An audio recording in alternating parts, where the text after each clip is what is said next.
Welcome to Moments with Marianne. Allow me to interrupt your train of thought with something that may be one of the most interesting things you hear today. This is Marianne-pestana, and our special guest today is Susan-Ashford, and she's here to share with us her new book, The Power of Flexing: How to Use Small Daily Experiments to Create Big, Life-Changing Growth. Have you ever considered what your life can look like if you changed your behavior, developed soft skills, and achieved personal and professional growth through a series of small experiments called flexing? This show is for anyone who's looking to be their personal best. Susan is a well-respected leader on the topic of change, management, and organizations. She's the chair of the Management and Organization Group at the Ross School of Business at the University of Michigan. As an award-winning scholar, she's published papers in the top journals that cover areas of leadership development, leadership effectiveness, and middle management voice. Her work has been published in all the top journals in her field, and she's been recognized with 2 Lifetime Achievement Awards. So let's welcome to the show, Susan. Thank you. Thank you. I'm glad to be here. I love talking about these ideas. There's so much great information in this. And it's interesting. I think it's a timely book, You know, so many people have said that to me. And, when you write a book, it's kind of a long process. So, you don't know, when it's going to come out. And then who knew we were going to have a pandemic? And then who knew we were going to be starting to go back, sort of. And who knew the world would feel so overwhelming? But people have said, this is so timely. And I always ask them, why do you say that? And I've gotten really interesting answers. Oh, I bet you have. My goodness. I took away from the book that we're going through this really difficult time in history. And I think people need kind of to find their North Star and how do we manage this? How do we navigate through, the changes that are happening today? And I felt your book offers just a real fresh perspective that we could all use. I love that you got that out of it, because I really think that the ideas in the book are both useful to anyone, could pick it up and use it as a person, but I would love for businesses to sort of see a different path for developing leaders, developing their people than the one they've been following. The way businesses develop leaders is really strange, and they spend a lot of money worldwide on it, but they tend to hive off a top percentage, top 15%, maybe 20%, and they say, you are our high potential people and we're going to invest in you. And what seems strange about that to me is that it leaves out of the equation 80% of your workforce. It kind of gives a message to them, not you. We don't see much in you worth investing in as far as leading. And, we have a world that's getting more dynamic, more complex, more uncertain. And I think we do need more leaders in more places, but we've just told them no. And then there's even some research that suggests that organizations don't get it right. They don't even pick the right 20%.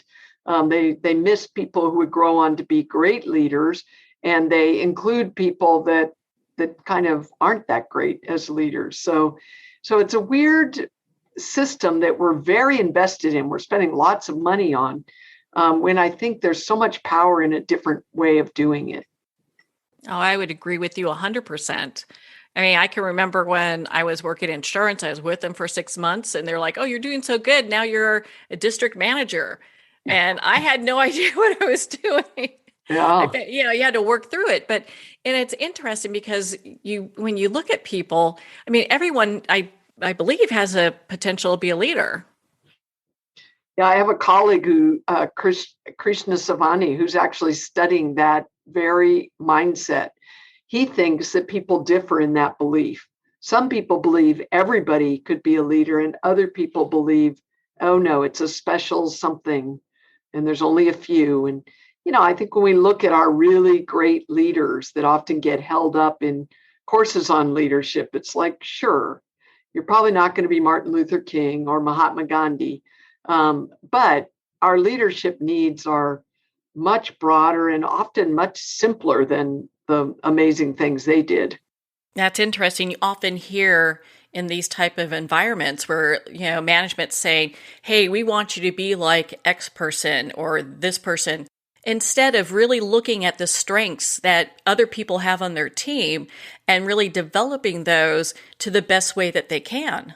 Exactly. I mean, there's a wonderful TED Talk from a guy, Drew Dudley, who basically says, we have made leadership into something so special and so elevated that most people really do think it's not me. And we ignore the everyday acts of leadership that people are doing all the time. The small ways in which, the principal of the school isn't a great leader, but the science teacher down the hall, she really has great ideas and is able to bring people together around them. And, if the world is getting more complex and more uncertain, we need more people like that science teacher throughout our organizations to make things go and make an organization dynamic and able to change. Oh my gosh, we so need our teachers. It's not even funny. You Mm. know, Before I go too far down the road here, I would love for you to share with us what you mean by flexing, because I found your book to be so impactful, but I think our listeners want to know too. Yeah, thanks. That is my most common question. So maybe it's a little opaque on the title page. I think there's two ways of thinking about it. One is what we were just talking about. There are more flexible ways to go at leadership development in organizations than what we have done to date, ways that capitalize on where people want to grow anyway and help support them in that growth rather than sending them off to a class to learn stuff we've predetermined that they need. And I think that if we learn this process of flexing and then build supports around it in our organizations, leaders would develop more quickly and more flexibly. So that's one way in which I mean flexing. The other way is that, this is a flexible approach. You can pick this up when, let's say, you have a challenging experience coming up. And we know from research that people learn the most from those challenging experiences about how to be a good leader. But you also could use it to learn about you and some issue that might be on your mind about you and your leadership. So people have talked to me about all sorts of things. I want to learn to be a better listener. I want to learn to be more influential. I want to learn to be more approachable. And you could work on that within that challenging experience. If you don't have anything coming up, you could put the whole system down and not think of it, only to pick it up again when you have another challenging experience coming up. So it's flexible in that way. And then the third way is that one of the practices that I talk about in the book is running experiments, running small trials, little bets that you make on things you want to try to change your leadership or just to be more effective generally. And so that is kind of a flexible approach. It's kind of a trial and error and try again approach rather than a monolithic, I need to go into therapy for 2 years and go to, a 18 module change course, that kind of thing. It's more flexible in that way.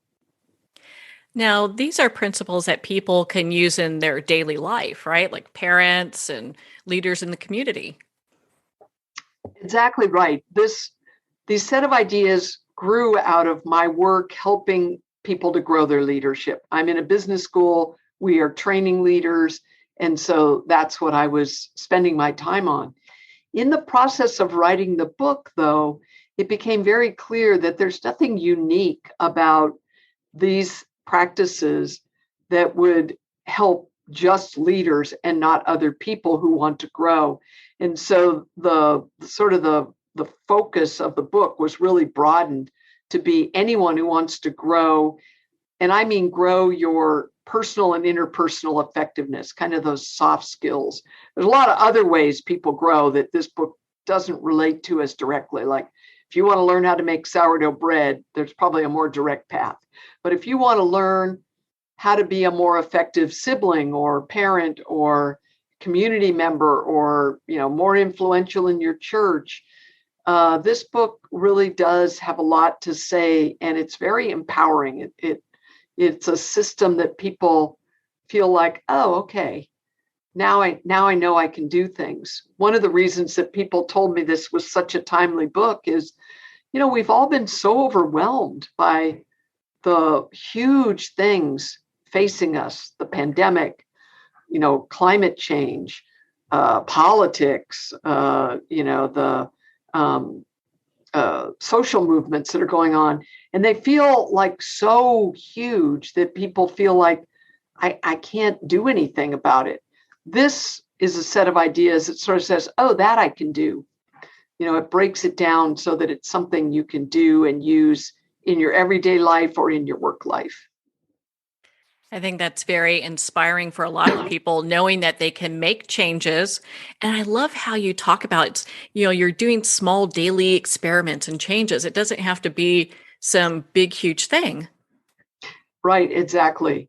It might help if I told you a story of someone who wanted to change and what he did. Would that help? Yeah. I'd love to hear that. Okay, so there was a person in the book. It was a pseudonym. I named him Simon, and he worked in a very people-oriented company. But around the time that he was starting to lead a major task force, he heard from someone else that somebody had called him formidable. It was like one too many times he had heard that word describing him. And, he's working in a very people-oriented company. This is not a good label in his mind. And so he decided that he wanted to work on becoming a bit more approachable to other people. And so he had this task force that was starting up, and he said, okay, I'm going to work on it during that. It was 9 months long, that task force. And so that was his goal. And that's one of the practices, which is setting a goal that's fairly specific about how you want to grow. And then trying to figure out what you could do to grow in that. So he decided on 3 very simple things. One is he decided he was going to get to the meetings early so that he could greet everybody when they arrived. That way, they feel more connection to him and he would be more approachable with their ideas, etc. His usual way was to wait until it basically was the time for the meeting to start and then dash over and come in and everybody's already there sitting around the table and go right into the task. That didn't increase his approachability. The second thing he decided to do was to sit on the side of the table, not the end of the table, the power seat, because he wanted to reduce his power so that some of the junior people on the committee would feel like they could speak up more and approach him if they felt a concern. And then the third thing to do was the simplest, but probably the most important. It turns out that he had his resting face was probably not as bad as the one that gets amplified in the media, but it was a solemn, serious resting face. And so no one knew he was actually a likable, easygoing guy. And so his third experiment was just to smile more. And so he tried those 3 things to see if he could make progress on this goal of being more approachable. And he did other steps, other of the practices that we talked about in the book. But those are the experiments he tried. Oh my gosh, I love that because it really gives a new perspective on how we can approach things. And, as you're, writing your book and working with the people, because I know you're so highly respected, are you finding like one of the areas people get stuck is really those interpersonal relationships? It's a variety of things that people want to work on, but usually they stem from the job of interacting with other humans. We have a saying here, this would be easy if we didn't have to do it through humans. It's humans are difficult, that we rub up against each other, sometimes in a way that meshes, sometimes in a way that doesn't. Another person I interviewed realized that her emotional expressions were really getting in the way in team meetings. So she would be excited, but she would be so excited that no one else felt like they could get excited. It's like that real estate was already taken by her. Or if she was negative and she would express it, she would have emotion about it. And then really someone felt really uncomfortable saying, well, maybe it would work, because she sort of overwhelmed people with her emotions. So that's a really good example of an interpersonal one. And she set the goal of just trying to temper her emotional expressions so that other people could have them and express them. But other people's, there's another one that might be helpful for people to hear. It was a small business owner owned an inn in the wine country. And she, like, one of the places people get their goals is from their fantasies of the future. So like, I fantasize a future Sue that's organized, less stressed, very present, in a way that I can't always be in my present. And so she got her goal that way. Her goal, she was going to sell the inn. And that's a huge deal. But she had been through 2 fire seasons where the whole town was evacuated and a pandemic. And she finally decided, I just can't keep going with this. I'm going to sell the inn. But it was complicated. But her goal was to be organized and proactive. Okay, that was her goal. So it really didn't involve other people too much.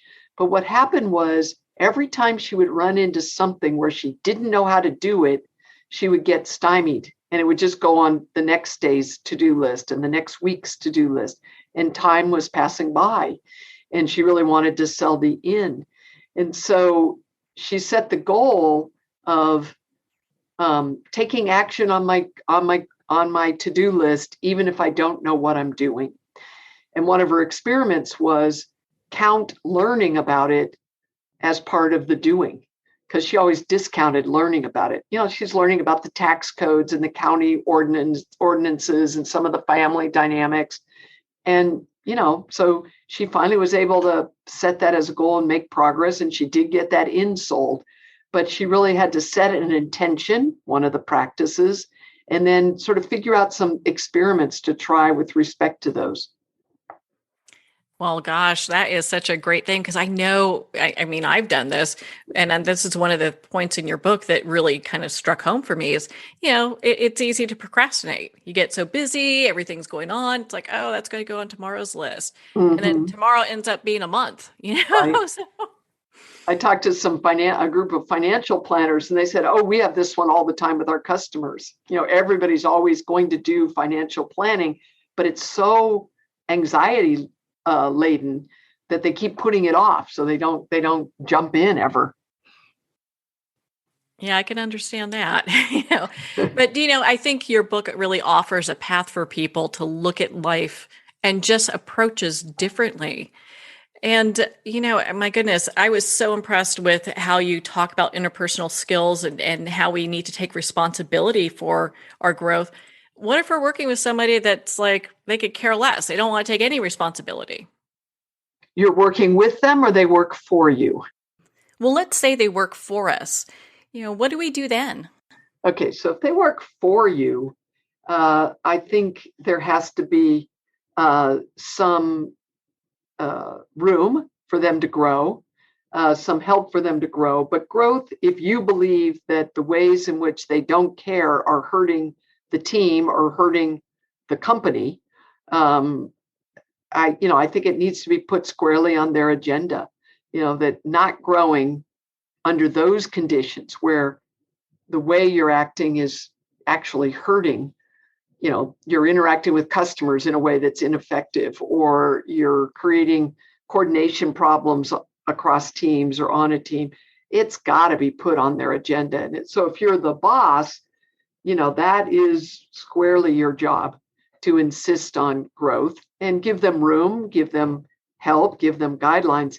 And in fact, that's why I asked you, are you the peer or the boss? Because if you're the peer, you're really hoping the boss will do that, right? That's why I think it's so much has to be their responsibility, because everybody, it's hurting the whole system and can't go on. And, if growth doesn't happen, there has to be a path towards, not that this isn't the best place for that person to work. There might be other environments where the exact way they are and are comfortable being fits much better. Yes, you always hear about how the water evens out. There's some place for everybody. Yeah, that's a good way to put it. Well, in your book, you talk about experience. You just start off chapter 1, experience is the best teacher, but only when you flex. And I'd love for you to expand on that for our listeners.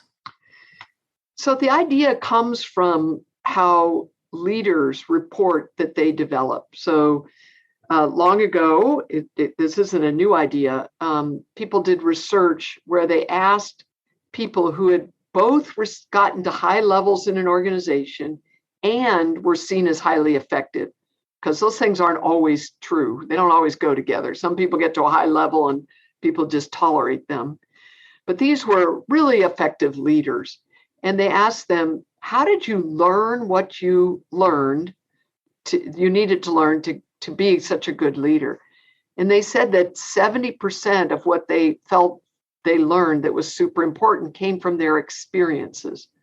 20% came from other people, and that might be people you observe, like, as a role model, like, or people that are actively involved in your life, mentoring you, etc. And so this started a whole wave within business where businesses, again, following that approach that we labeled as somewhat ineffective, they said, this is great. We'll take our high potential people, those top 15 to 20%, and we will put them in experiences. And they said, academia, tell us what those attributes are of experiences that help people learn the most. So academia went out and surveyed and found this out and identified the characteristics. And so now the companies were just running around putting people into those kinds of experiences. Again, still leaving off, 80 to 90% of the people. So from that insight, which is, wow, we learn a lot from our experience. A colleague and I started writing about how that can't be so simple. And what we observed is that it ignores the person. It acts as if the experience inherently teaches, but experiences don't inherently teach. The person has to want to learn. And we ended up arguing in the way this work got started, the person has to go about that learning in a particular way to get what they really most need out of that experience. So that's why I think experience is such a great teacher, is it's been documented to help people to learn the kinds of things that go along with being personally effective and being interpersonally effective. But only if they go about it in a certain way that I ended up labeling flexing, only if they flex. I just love that. Really kind of gets to the core issue, I think, a lot of times with how people are being perceived. And it's so interesting. I really appreciate that you have this chapter that talks about our mindset. How does that relate around experience? Yeah. Well, there's a lot of research that talks about how the mindsets that people bring to achievement situations. And it was first studied in school, so we know what those achievement situations are. But I would say in our world, it would be challenging situations, whether a challenging situation at work or a committee at church that's completely going wrong, or a challenging child rearing situation where you really don't know what to do. So the research showed that people bring one of two mindsets, or they're on the continuum between one of two mindsets. And one starts from the mindset start from the belief that you have about ability. And the belief ranges from what's called an entity belief. And that is, you believe ability is fixed. Some people are born with a lot, some people are born with less. So you can see how this relates to intelligence. We often think, this kid was born smart and this kid not so much. The other belief is an incremental belief. And it is the belief that I can grow and develop with effort, with strategies, and with feedback from others. I will get better. And so the first research looked at how having one of those two beliefs would affect your work in school, but it's since been expanded to look at other things. And I think it's very relevant for growing your personal skills, because how you look at achievement situations either allows you to see feedback and see ways to grow, or it prevents you from seeing it. So if you have a entity belief, which produces a fixed mindset, you think ability is fixed, you tend to go into situations with what we call a performance prove mindset. All you want to do is prove that your amount of ability is enough. You're always about showing how good you are. You're about avoiding ever looking like you're not that good. And you're about trying to show that you're better than other people. Well, if that's your mindset, you're really not attending to where maybe you need to get better, where maybe someone else is role modeling a perfect thing for you to emulate, because you're focused on showing. If you're on the other end, and by the way, when the researcher published the book on this, the researcher is Carol Dweck, and when she published the book on this, she relabeled those beliefs a fixed mindset and a growth mindset. So if you have a growth mindset, you're more about the learning, and you're more willing to put yourself into situations where you may not be perfect, but you think it'll enhance your long-term learning. And it's not that the learning orientation people don't want to perform well. They do. Everybody wants to perform well. It's just that they go at the situation differently. I always imagine the performance prove orientation person having this sort of clenched jawed, clenched fist. I'm going to get in there and I'm going to prove I can do this.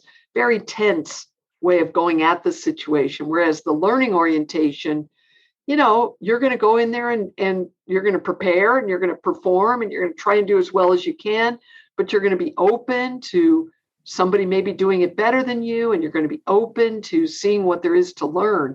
And so the mindset really impacts what you're going to get out of experience. So you're going to miss some of that 70% of the possible learning because you're going to be too busy proving that you already know everything.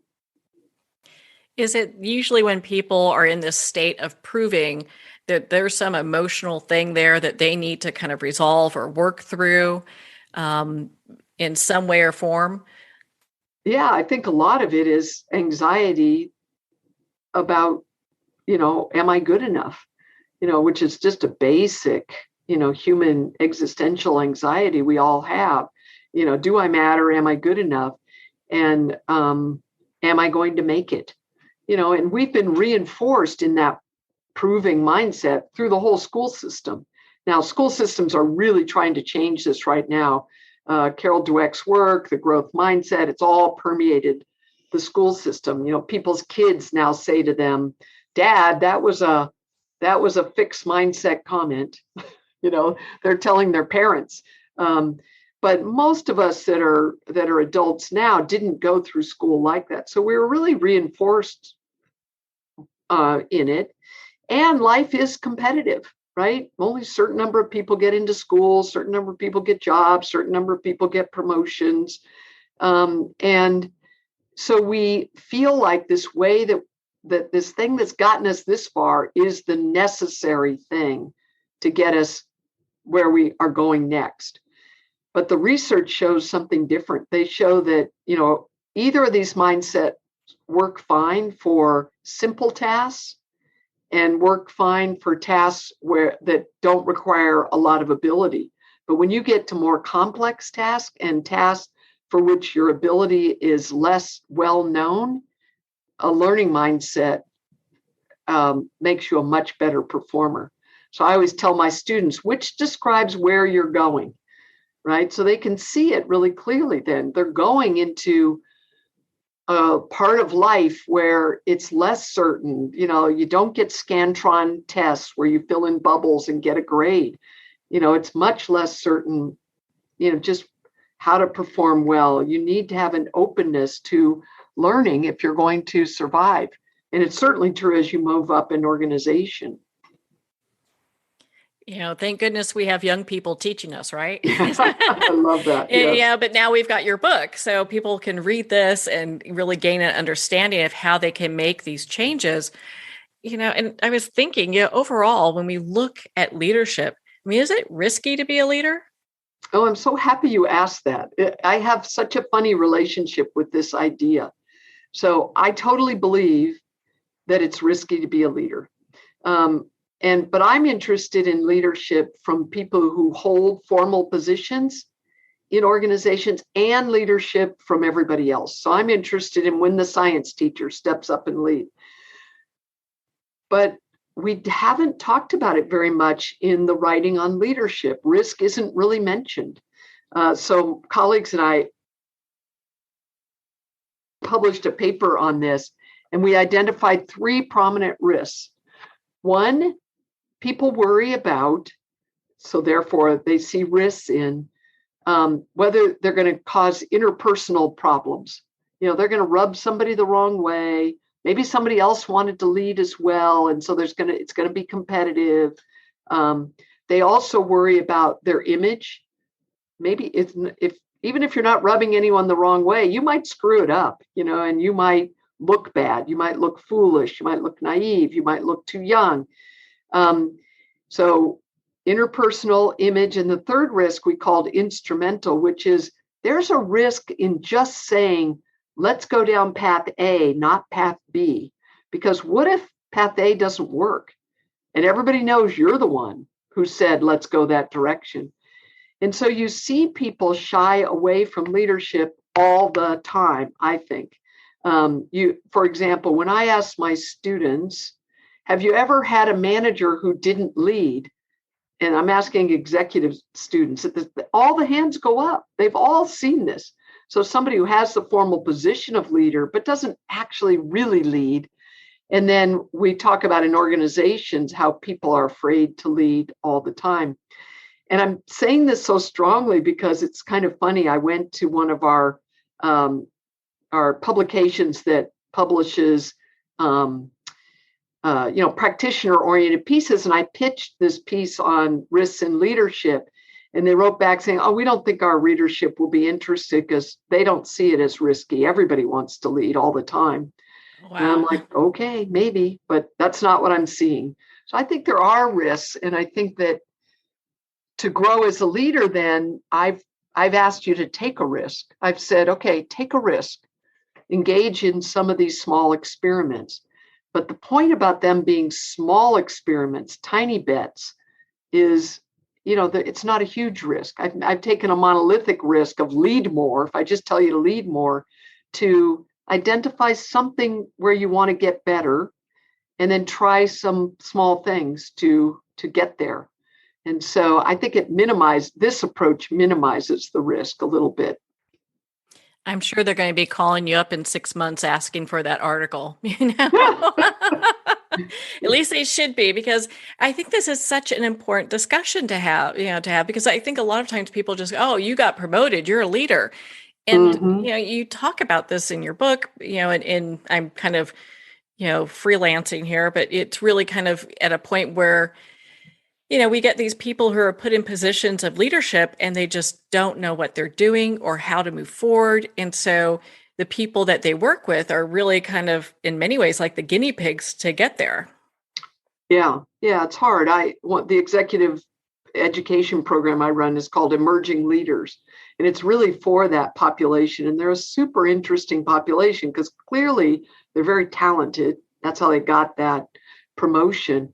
But also clearly they're in waters that they don't totally understand.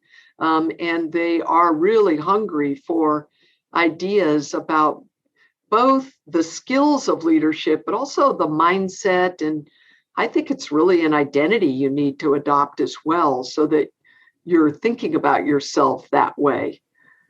Yeah, kind of because you do need to carry yourself in a different way when you are considered a leader in many ways.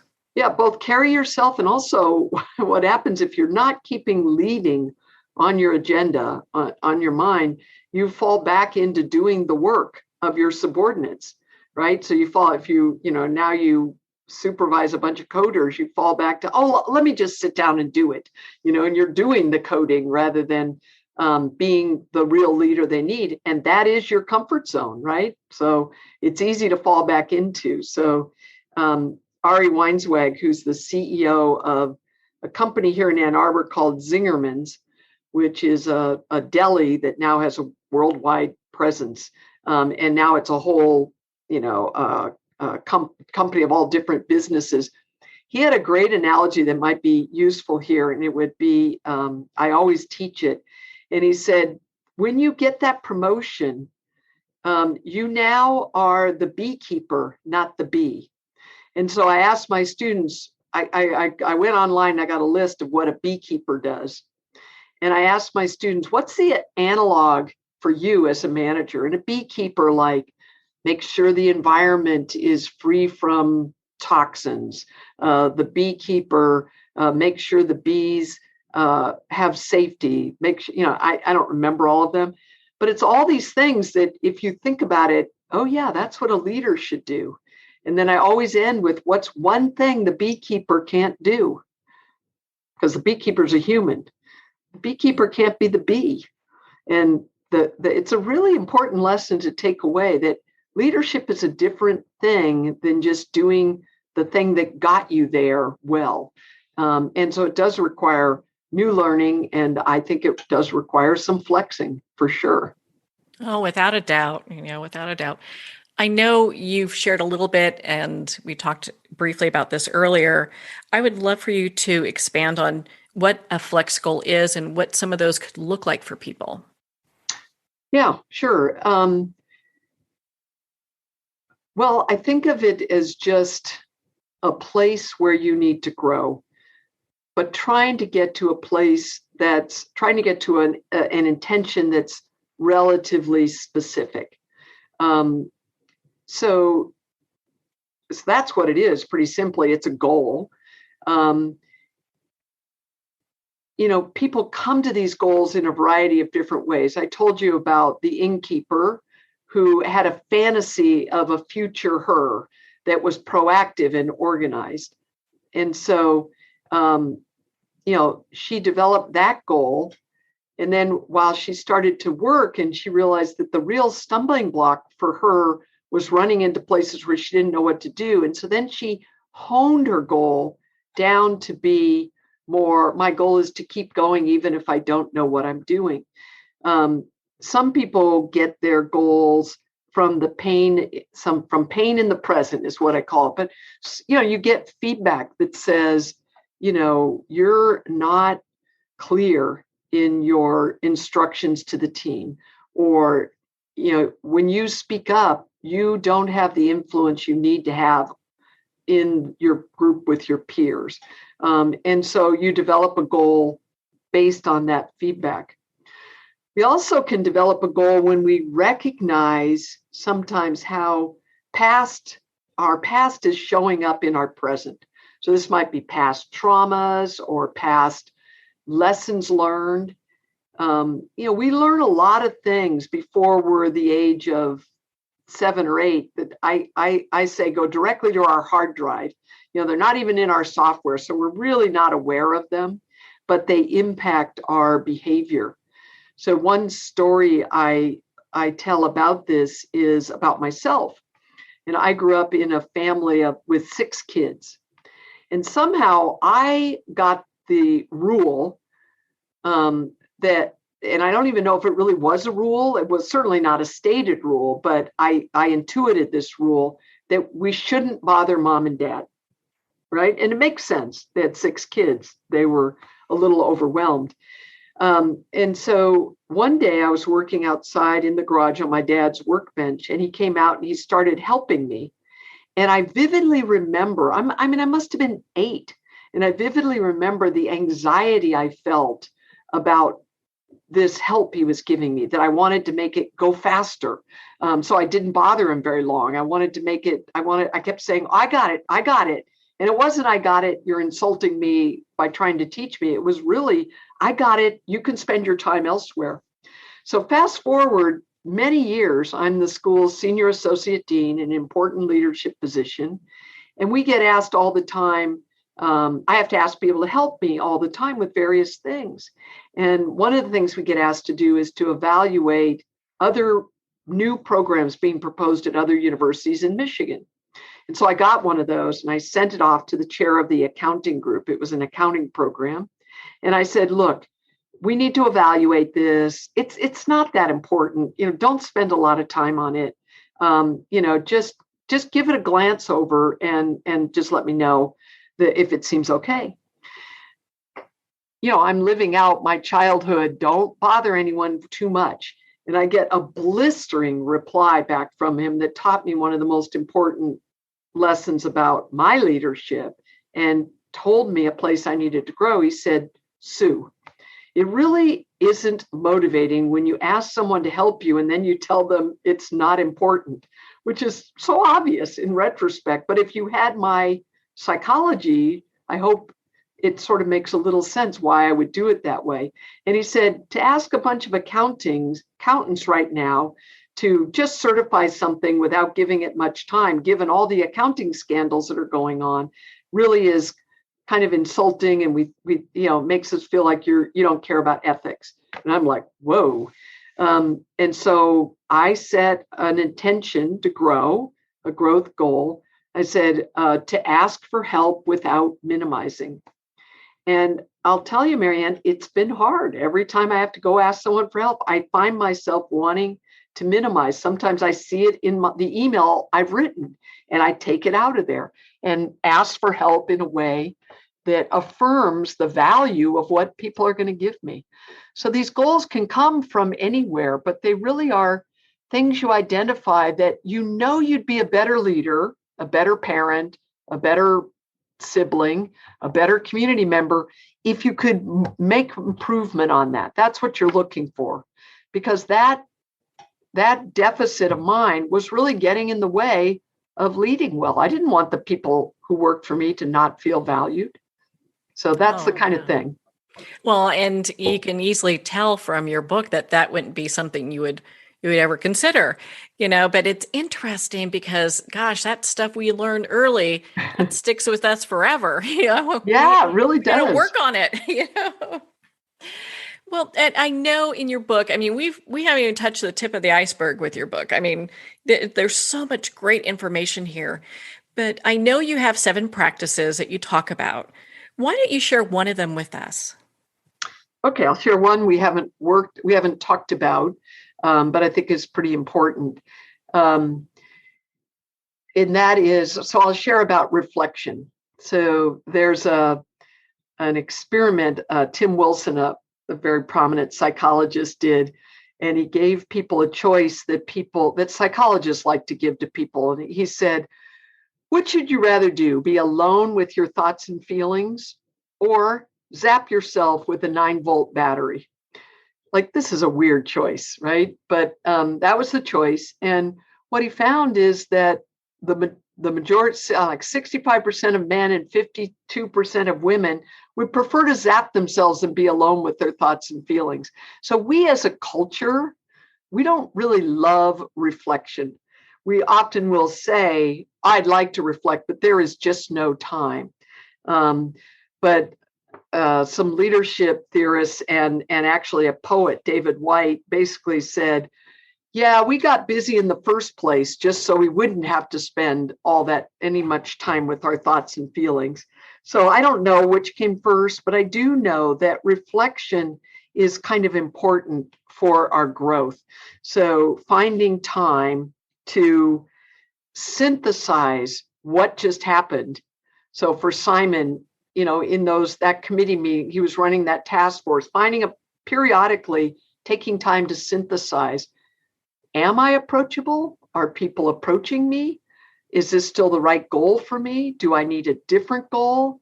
What might I do differently to grow in this area? Because if you don't take that time, your experiences just kind of pass through you without you learning much from them. So I think reflection is really important.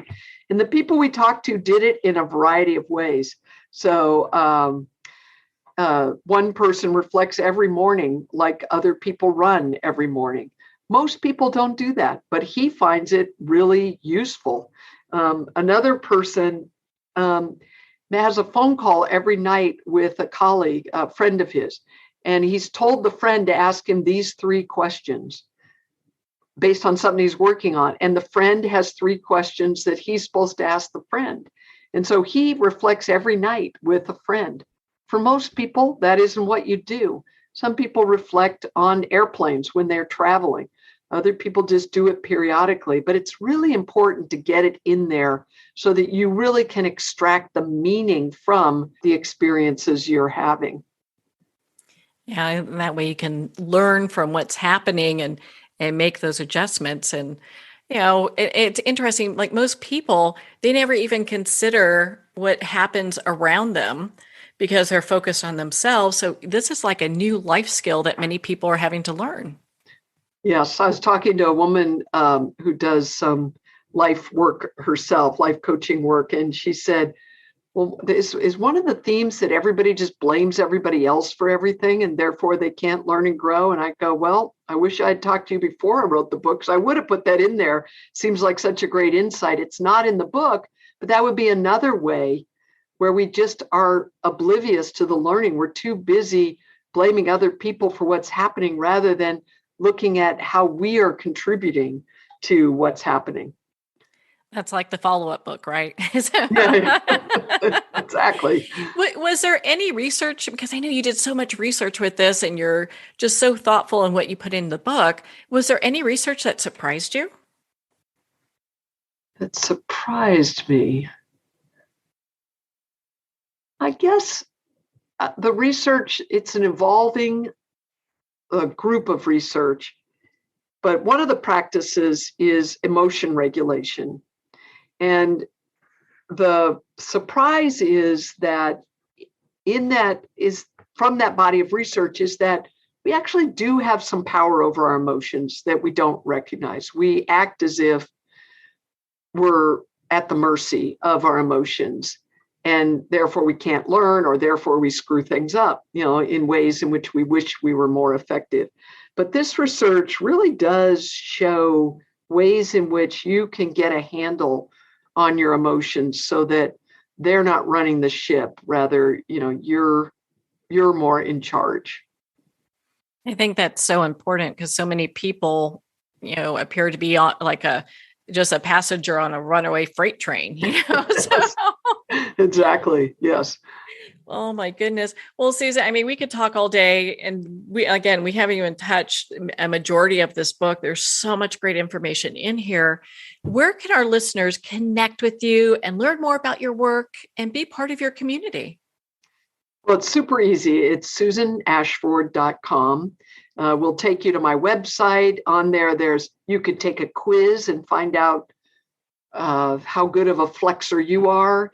You can also email me through the website, and you could sign up for a speaking engagement. All of that is on the website. And I love talking about these ideas, and I love talking to people who have an interest in trying to make their lives better. I really think the best thing you could say about someone late in life is they never stopped growing.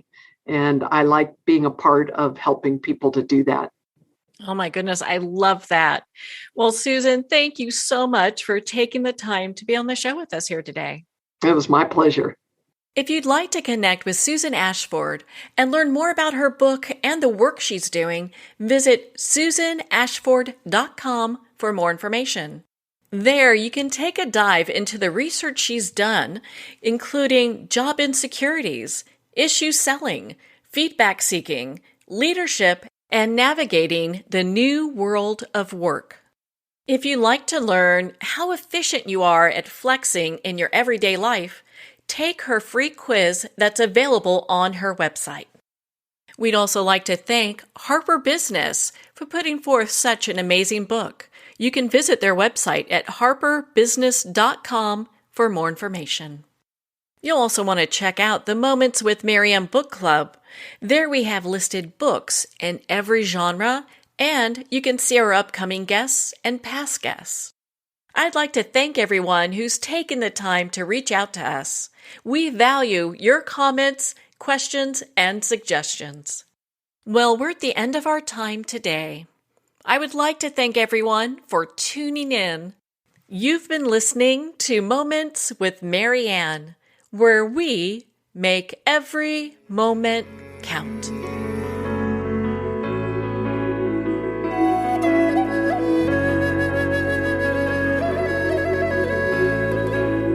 In a single moment, your life can change. Moments with Marianne is a transformative hour that covers an endless array of topics with the best of the best. Her guests are leaders in their fields, ranging from inspirational authors, top industry leaders, and business and spiritual entrepreneurs. Each guest is gifted and a true visionary, a recognized leader in her own work, and while teaching others to develop, refocus, and grow, Marianne will bring the best guest and sometimes a special surprise. Don't miss this. You never know just which moment will change your life forever. Make sure to tune in and visit momentswithmarianne.com for more information.